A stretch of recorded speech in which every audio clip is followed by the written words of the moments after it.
اسلام کی امت اشکال ہوتا ہے، اعتراض پیدا ہوتا ہے۔ اس کے لیے آپ ایک بات یہ بھی کر سکتے ہیں کہ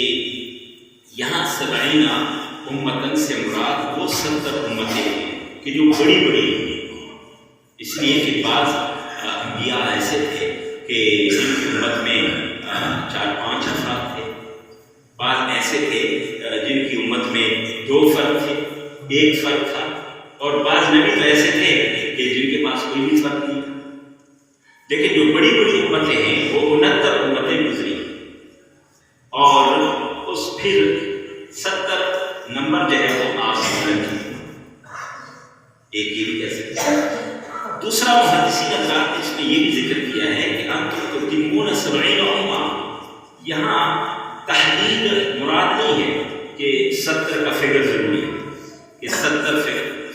کی گنتی ضروری ہے، بلکہ یہ 70 7 یہ الفاظ